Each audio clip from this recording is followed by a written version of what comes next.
Hello, welcome back guys. So today we will be learning about atrial septal defect. Okay, this ASD, whether it's a acyanotic heart disease or the cyanotic heart disease. Yeah, obviously it's a acyanotic heart disease. Here also there will be left to right shunt. The difference is the blood will flow from the left atrium to the right atrium. Okay, whereas in case of VSD, that is ventricular septal defect, the blood will flow from the left ventricle to the right ventricle. And here in this topic we will learn about atrial septal defect. Okay, so going to the definition of this is a congenital cardiac disease. Pathology behind the ASD is there will be defect in the interatrial septum. And what is the defect, how this defect formation occurs, what is the pathophysiology, that all we will learn in a few moments. Okay, and regarding some sort of epidemiology here, it is more common in females and the female to male ratio is 2:1. That means the incidence of atrial septal defect in females is twice than that of males. Okay, going to the next topic, embryology. So what is the embryology you should know here, because to understand the pathophysiology of atrial septal defect you need to understand embryology, how the atrial septum formation occurs. Okay, so let me draw a simple diagram now.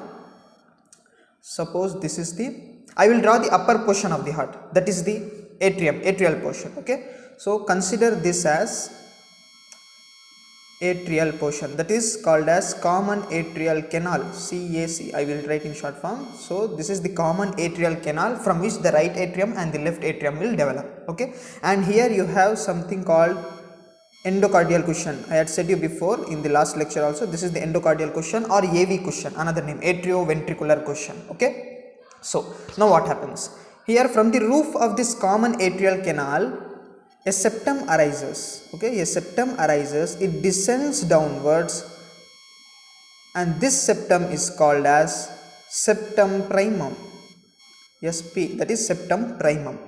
And you can see a potential gap between the septum primum and the AV cushion. This is called as ostium primum. Ostium means hole, so you have a ostium primum formation between the septum primum and the AV cushion. Okay, now this septum primum will further extend downwards, and fuse with this AV cushion. Okay, it gets fused with the AV cushion. At this particular time there will be a separation of septum primum, that means some portion of the septum primum gets absorbed. You can see here I am erasing it, some portion of the septum primum gets resorbed or absorbed, and this particular gap, potential gap which is formed in this septum primum is called as ostium secundum.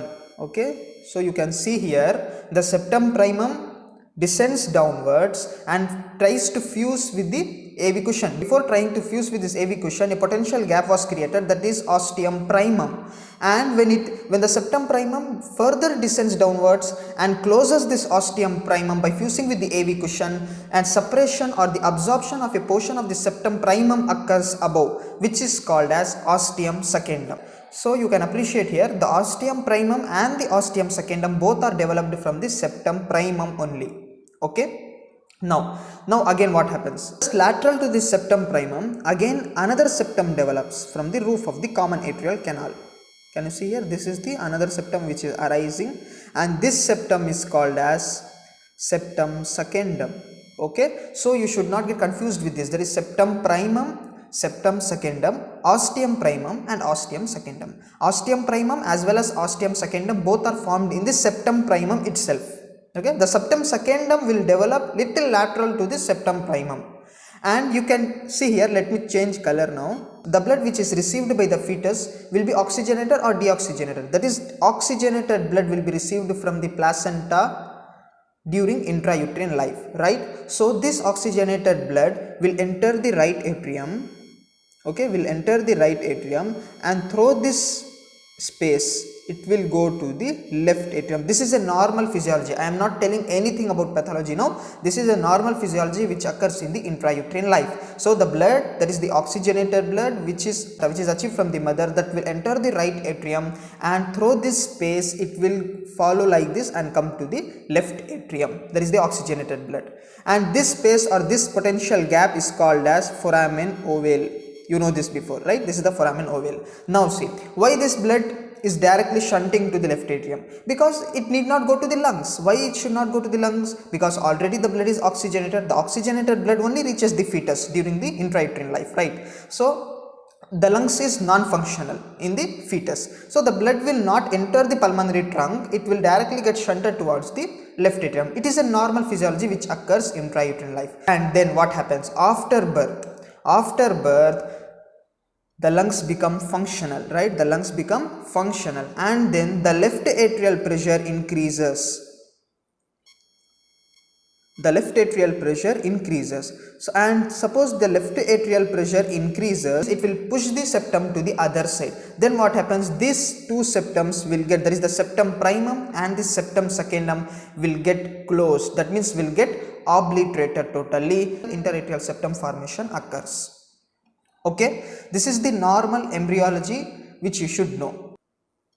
Yeah, you can see here common atrial canal. Initially there will be formation of common atrial canal, and then the septum primum will descend downwards, that is it grows downwards, and then a potential gap will be created between the septum primum and the AV cushion, that is called as ostium primum.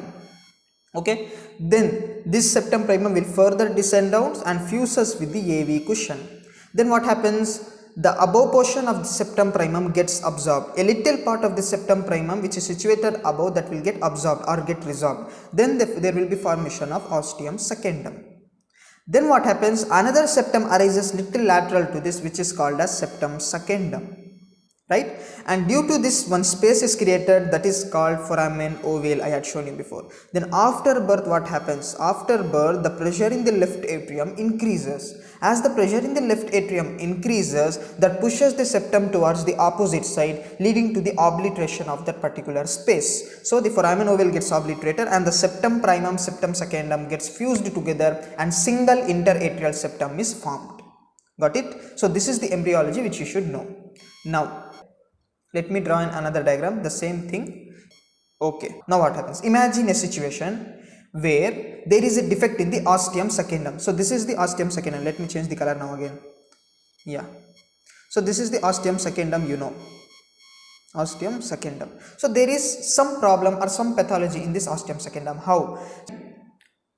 The absorption of the primum septum, which occurs generally, is too large or is too huge. That means what? Excessive absorption of the septum primum occurs. Okay, so excessive absorption means, so there will be a, I am erasing this, you can see here. So excessive absorption of the septum primum occurs. You can see here the gap is so large now, this much gap is present. Or there is one more condition, if the growth of the septum secundum is inappropriate, that means it is not sufficient. So it is growing up to this extent only, it is not growing downwards.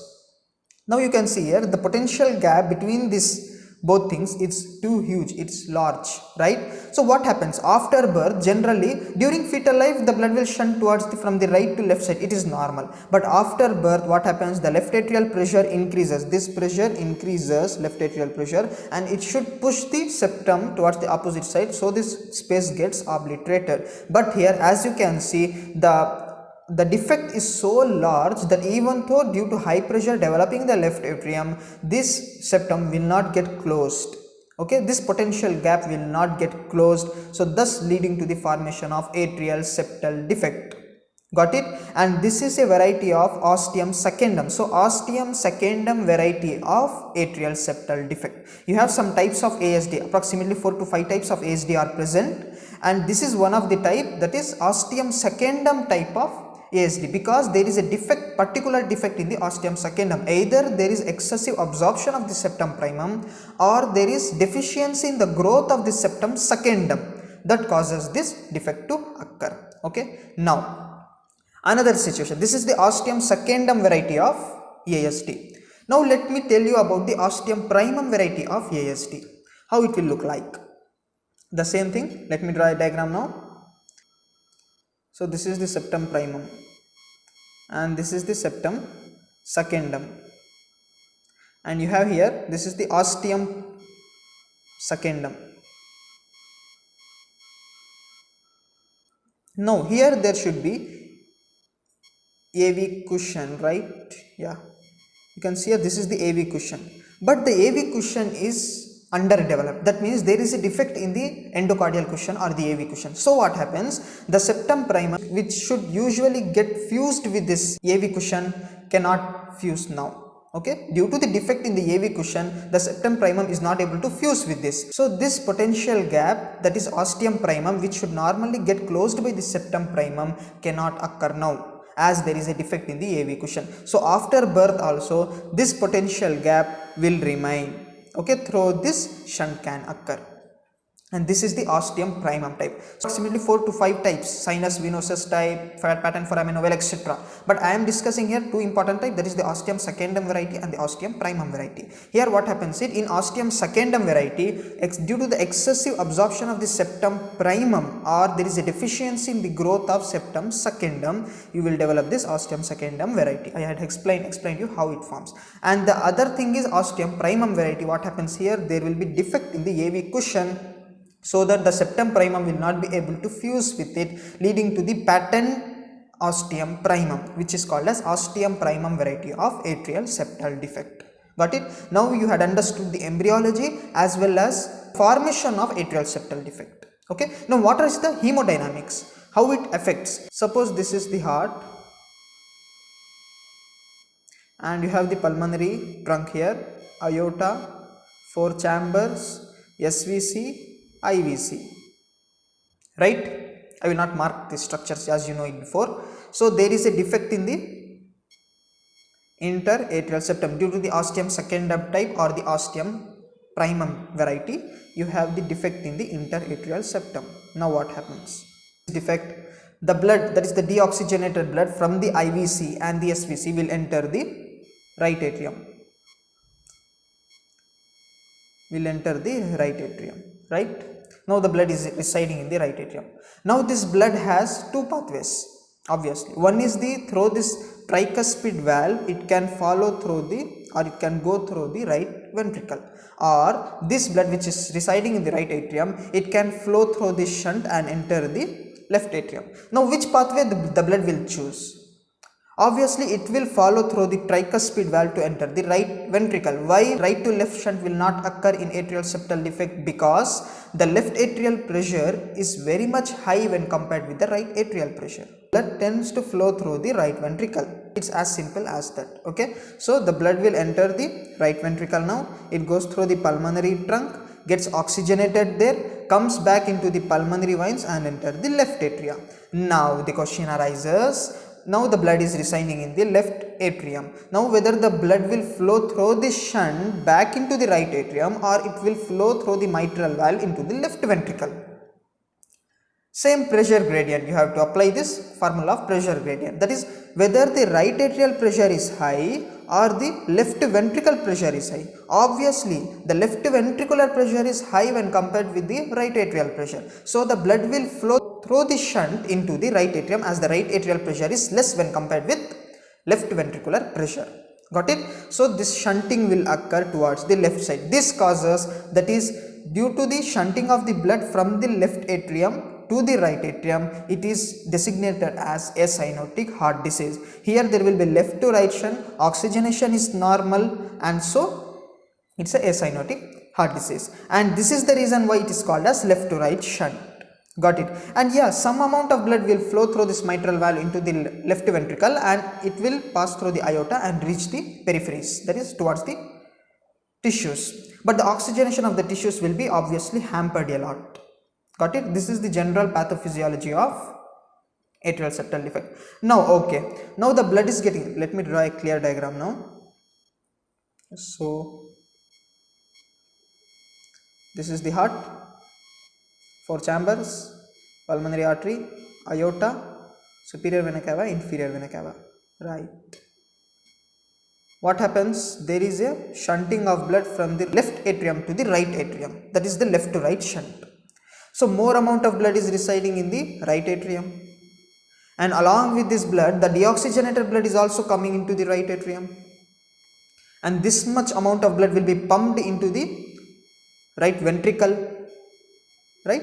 And this huge amount of blood again will be passed through the pulmonary trunk. So obviously there is a burden of blood in the pulmonary trunk which causes it to become hypertrophy, that leads to the pulmonary vascular resistance, which I had said you before in the first lecture, right, the left to right shunt.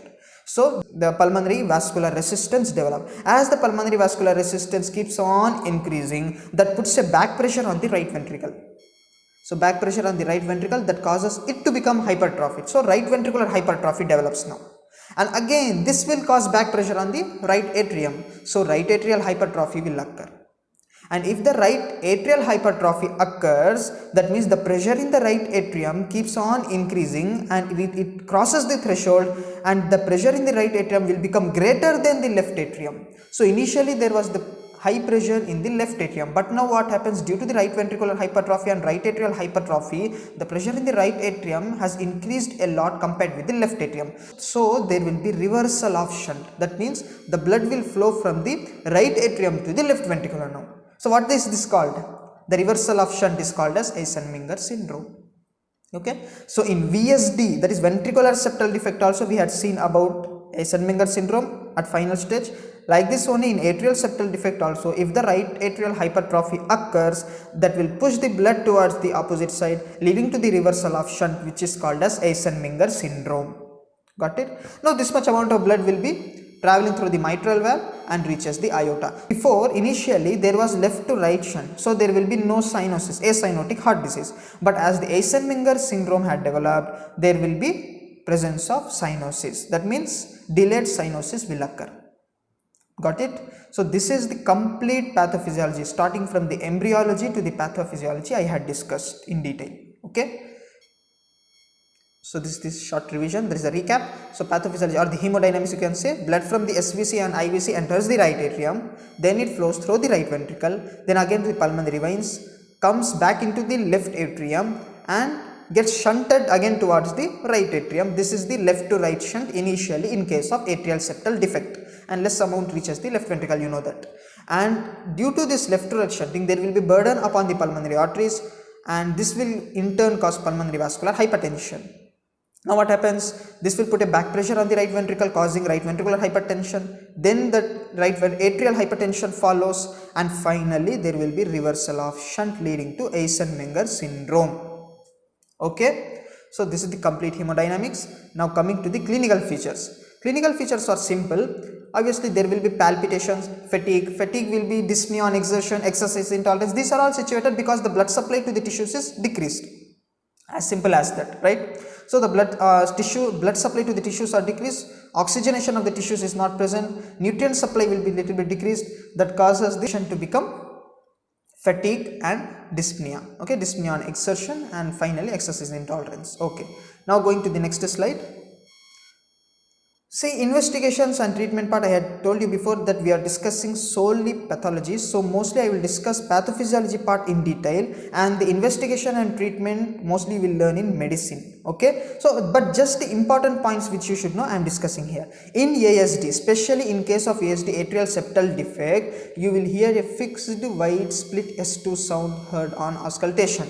On auscultation you will hear this sound, there is fixed wide split S2 sound. S2 sound has two components, that is the A2 and P2, atrial component, that is aortic component and the pulmonary component, and it will vary with the respiration. You need not to know now because it's beyond the scope of this discussion. Okay, but just remember that you will hear fixed wide split S2 sound on auscultation in ASD. It's a characteristic feature of ASD. Okay, now what is the treatment here? You will give IE prophylaxis. What does it mean? It means infective endocarditis prophylaxis, because most people who are suffering from the ASD have the tendency to develop infective endocarditis. So it's good to give infective endocarditis prophylaxis. And one more thing is transcatheter closure of ASD. If the ASD is small or moderate size, then you can pass via the catheter and close this ASD by some occlusive devices. Okay, and if there is a large ASD present, or if the ASD is too large, then you can go for surgical closure with the help of Dacron patch. Okay, just a medical treatment or the surgical treatment depending on the size of the ASD and the severity of the condition. Got it? So with this we had concluded the atrial septal defect. We'll see you in the next topic soon. Thank you so much.